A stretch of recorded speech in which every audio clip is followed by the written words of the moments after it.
O que é uma forja? Forja não é só uma forma, um molde, onde algo é colocado.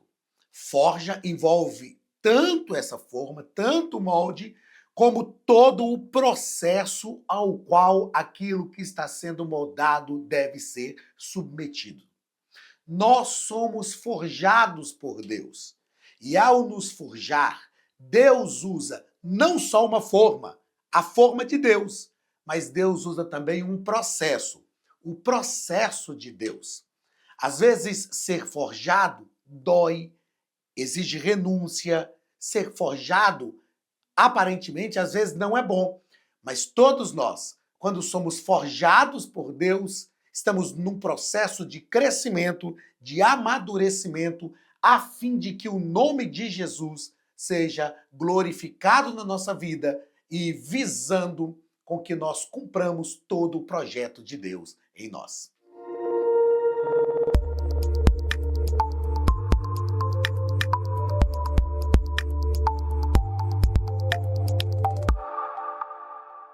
Nós. Queridos, sejam bem-vindos à Academia de Pregadores. Eu sou o pastor Anderson Silva. Estamos nas nossas lições bíblicas de escola dominical. Estamos estudando o currículo dos jovens, segundo trimestre de 2025. E na aula de hoje estudaremos a lição de número 7. Lição de número 7, do dia 18 de maio de 2025. O título da nossa lição é Davi, forjado por uma perseguição implacável. Como você sabe, estamos estudando durante esse segundo trimestre sobre Davi, de pastor de ovelhas, a rei de Israel, e com lições comentadas pelo pastor Marcos Tedesco, estamos tratando sobre fé e ação em meio às adversidades da vida. Na aula de hoje vamos estudar uma perseguição implacável que Davi sofreu, uma perseguição que ele sofreu nada mais e nada menos do rei de Israel. Quem estava perseguindo Davi era simplesmente o rei de Israel. Mas Deus estava trabalhando para forjar Davi para ser rei. Isso é interessante. Já parou para pensar nisso? O rei estava perseguindo Davi. E Davi estava moldando, forjando, e Davi estava sendo moldado, forjado por Deus para ser rei em Israel. Agora, quais são as forjas que Deus usa? Quais são as forjas que Deus usa para moldar a nossa vida? Todas as situações, mesmo as adversidades, as intempéries da vida, são usadas por Deus como forja para nos moldar.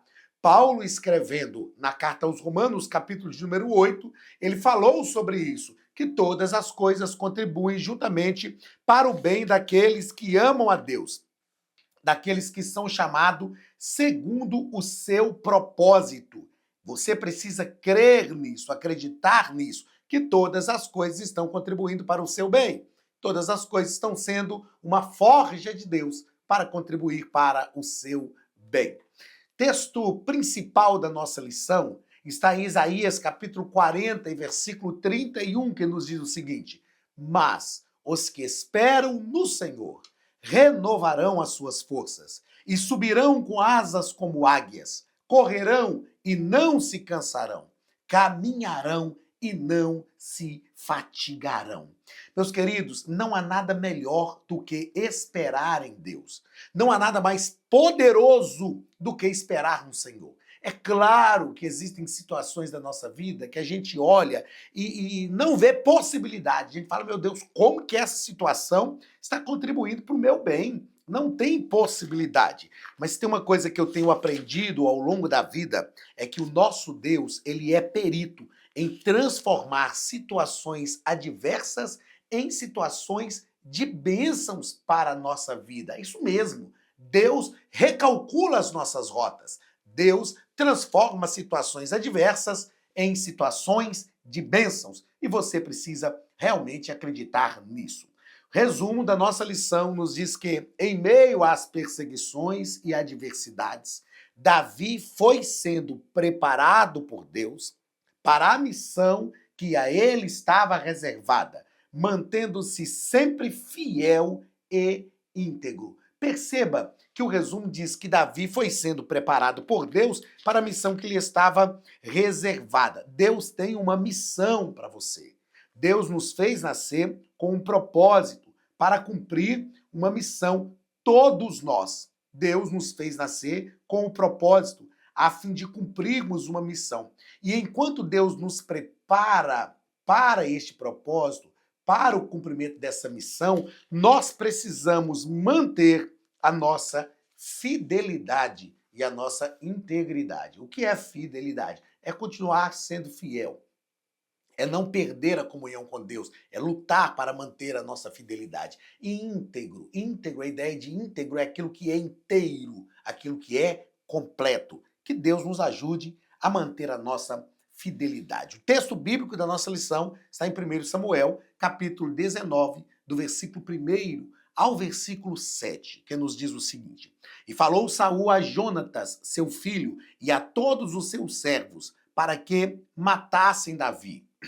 Porém, Jonatas, filho de Saul, estava muito afeiçoado a Davi. E Jonatas o anunciou a Davi, dizendo: Meu pai Saul procura matar-te, pelo que agora guarda-te pela manhã e fica-te num lugar oculto e esconde-te. E sairei eu e estarei à mão de meu pai no campo em que estiveres, e eu falarei de ti a meu pai, e verei o que houver, e te anunciarei. Então Jonatas falou bem de Davi a Saul, seu pai, e disse-lhe: Não peque o rei contra seu servo Davi, porque ele não pecou contra ti, e porque os seus feitos te são muito bons, porque pôs a sua alma na mão e feriu aos filisteus, e fez o Senhor um grande livramento a todo Israel.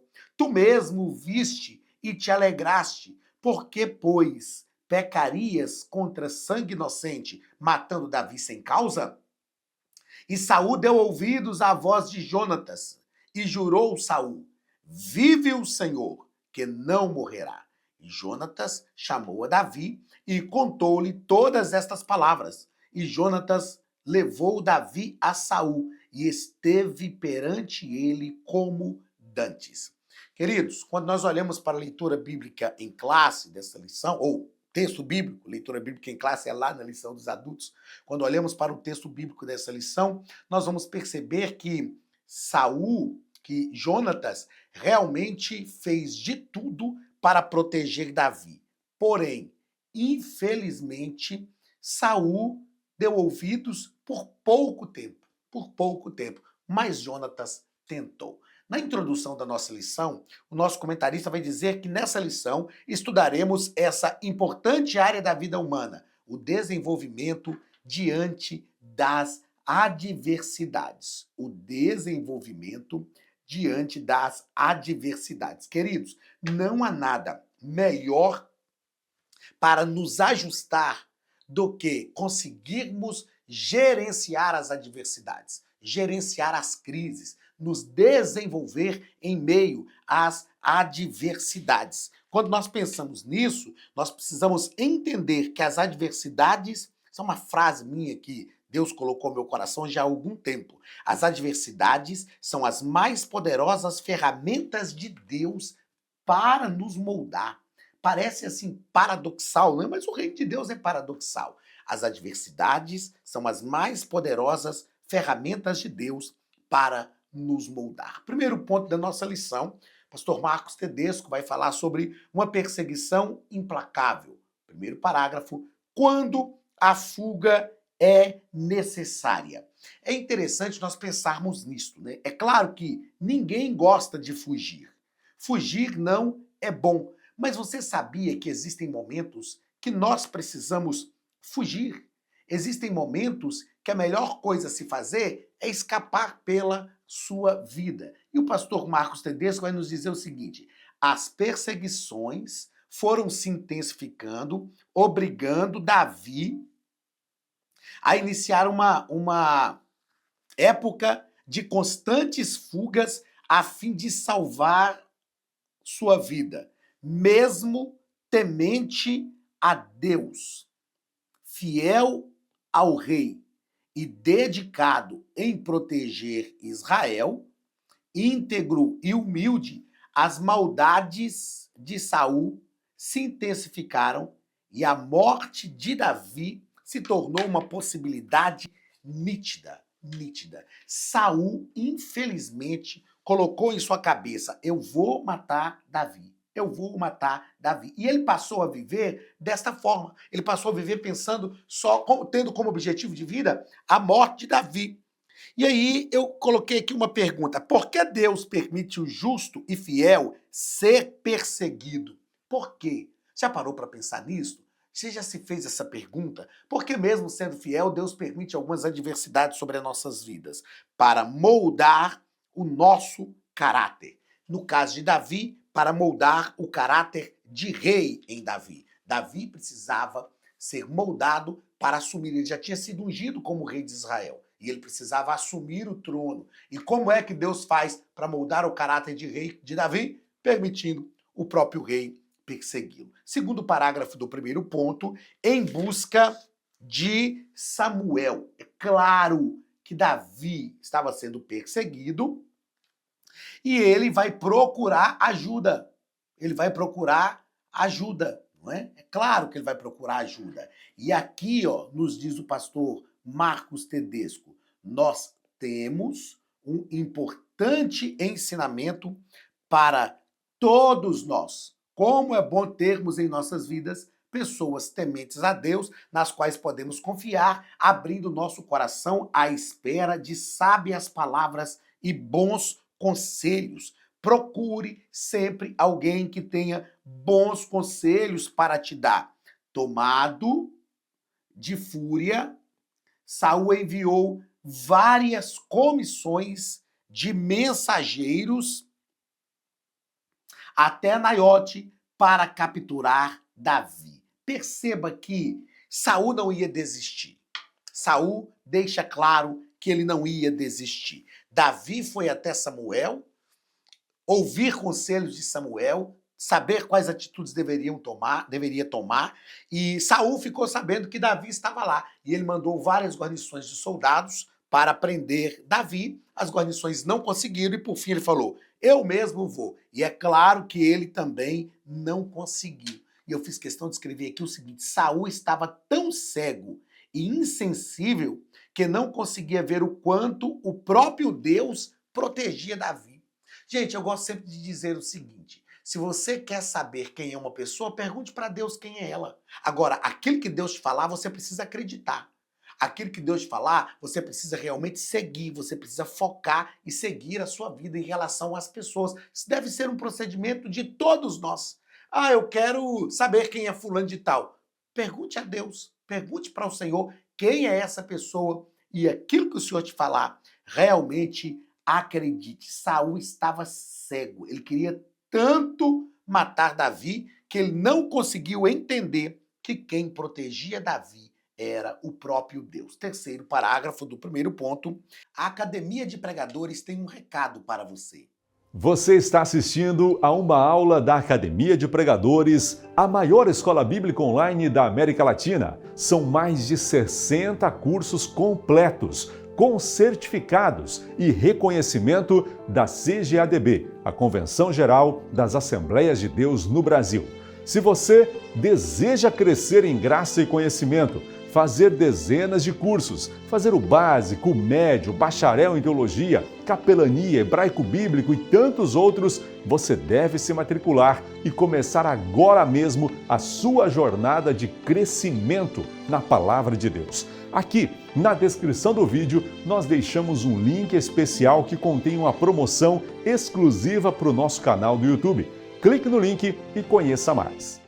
Na angústia nasce um irmão. Provérbios capítulo 17, versículo 17 diz isso. Em todo tempo ama o amigo, mas na angústia nasce o irmão.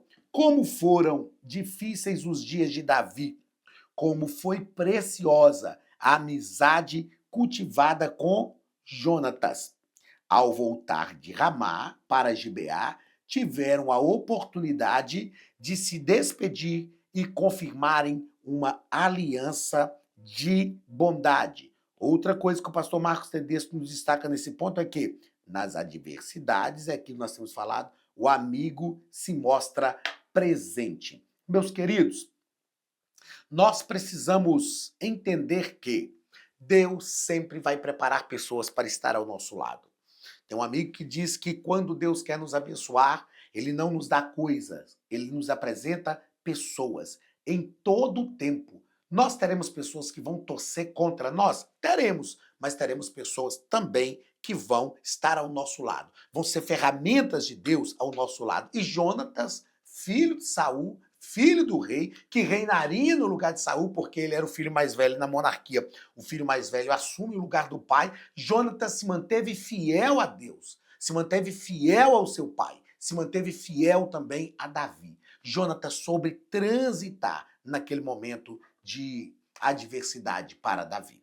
Segundo ponto da nossa lição, as lutas ao longo da caminhada. Primeiro parágrafo, em território inimigo. Davi teve que fugir e, nesse tempo, ele partiu para o território filisteu, chegando à cidade de Gate, terra natal de Golias. Isso é interessante, não é? Isso é interessante. Ele tinha matado Golias e agora onde que ele vai se refugiar? Na terra natal de Golias. Ele foge para lá porque era necessário. Outra coisa que o pastor Marcos Tedesco nos propõe foi, no meio dos seus inimigos, que Deus protegeu Davi da fúria de Saul. Deus é magnífico. Deus faz as coisas de forma que, às vezes, nem a gente entende. Outra coisa que o pastor Marcos Tedesco nos coloca, a forma como Deus age sempre nos surpreende. Nessa passagem,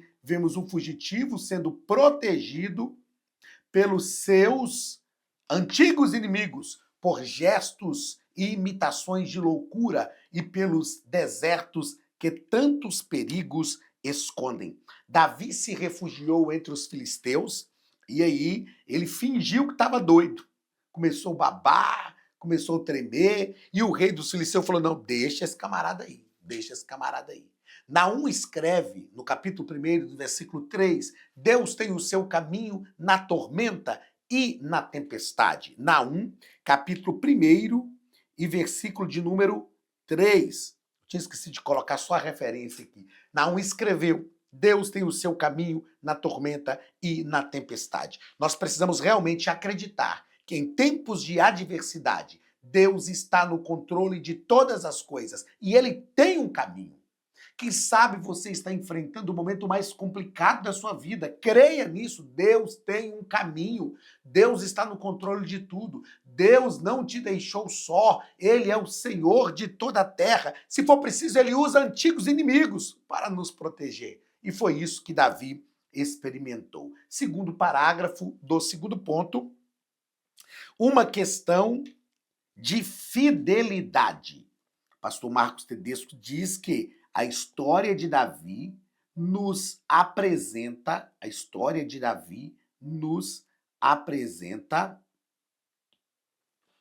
lições valiosas. Entre elas, destacamos a fidelidade que foi mantida intacta, mesmo diante de tantas adversidades e perseguições. Uma coisa que eu gosto de falar, e eu vou dizer aqui, escrevi para não esquecer, como eu sempre digo, fidelidade não tem a ver com o outro. Fidelidade tem a ver com a gente mesmo. A gente não é fiel por causa do outro. A gente é fiel por causa da gente mesmo. Fidelidade tem a ver, meus irmãos, com caráter. Fidelidade tem a ver com postura, com atitude. Ah, mas eu estou sendo perseguido.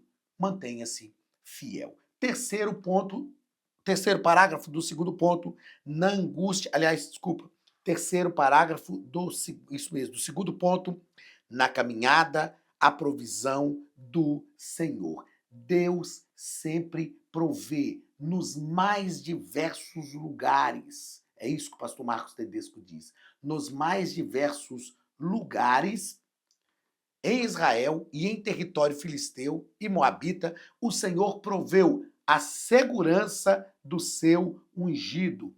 E ele continua aqui dizendo, ó, Davi recebeu o cuidado do Senhor para caminhar, para que pudesse caminhar cumprindo os seus propósitos. Por que que nós recebemos o cuidado do Senhor? Qual é o objetivo de Deus ao cuidar de nós? Nós precisamos entender isto profundamente. Infelizmente, tem pessoas que são cuidadas por Deus e simplesmente seguem fora da vontade de Deus, fazendo aquilo que querem. Deus cuida de nós a fim de mantermos fiéis ao seu propósito. E quanto mais fiéis ao propósito nós somos, mais o cuidado de Deus nós vamos experimentar.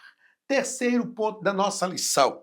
Em tempos de aprendizado, em Nob, Davi foi para Nob, e lá o texto vai nos dizer que ele buscou a ajuda de Aimeleque, que o ajudou, e Davi disse, eu estou desarmado, me arruma uma espada. E Aimeleque disse para ele, a única espada que tem aí, meu amigo, é a espada de Golias, que você matou, a espada dele está aí. E aí, Davi pegou essa espada.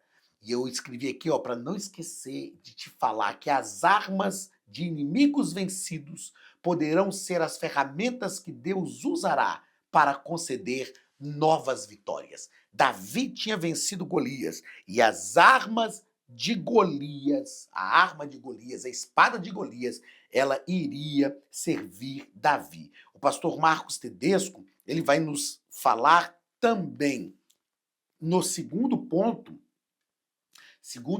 que Davi viveu tempos de caverna. Tempos de caverna. Os tempos de caverna, meus irmãos, são tempos em que nós somos escondidos por Deus. Escondidos por Deus. Às vezes Deus nos esconde em algumas cavernas. E o pastor Marcos Tedesco ele diz que lá na caverna, Deus começou a levantar homens para apoiar Davi. Lá na caverna. E eu fiz questão de escrever aqui que no esconderijo de cavernas, Deus pode usar situações adversas para aproximar pessoas que necessitam das mesmas curas. Porque lá na caverna, Deus aproximou de Davi homens também fugitivos, homens que precisavam de se sentirem valorizados.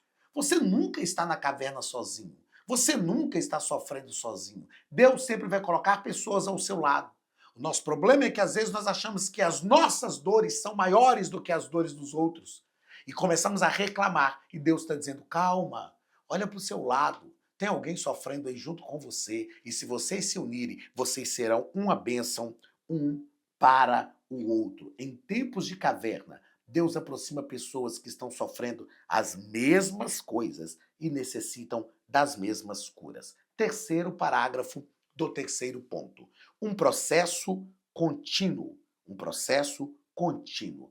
O que é um processo? Um processo é um conjunto de fatores que visam um resultado final. A nossa vida é um processo. Gente, ser gerado no útero da mãe é um processo. Nascer é um processo. Viver é um processo. Nós, às vezes, queremos alcançar as vitórias, mas sem passar pelo processo. Não tem como. Porque o pastor Marcos Tedesco diz que é no processo que somos preparados para os próximos passos. E aí ele vai citar aqui de forma brilhante alguns processos.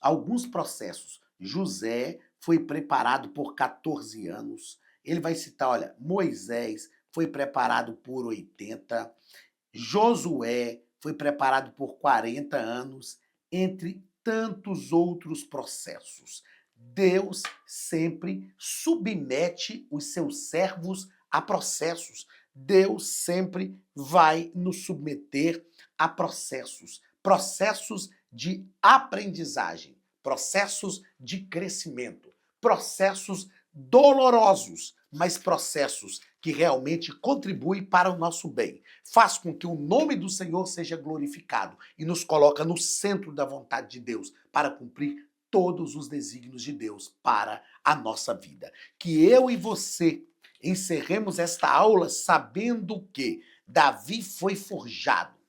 E quanto maior é o projeto de Deus para a nossa vida, quanto maior o projeto de Deus para a nossa vida, maior o processo que nós precisamos passar. Viva os processos. Deus está com você e Ele está no controle de todas as coisas. Creia nisso e você vai perceber que as coisas serão uma bênção na sua vida, porque todas as coisas contribuem juntamente para o bem daqueles que amam a Deus, que são chamados segundo o seu propósito. Deus te abençoe. Um abraço do pastor Anderson Silva, da Academia de Pregadores. E até a nossa próxima aula, em nome de Jesus.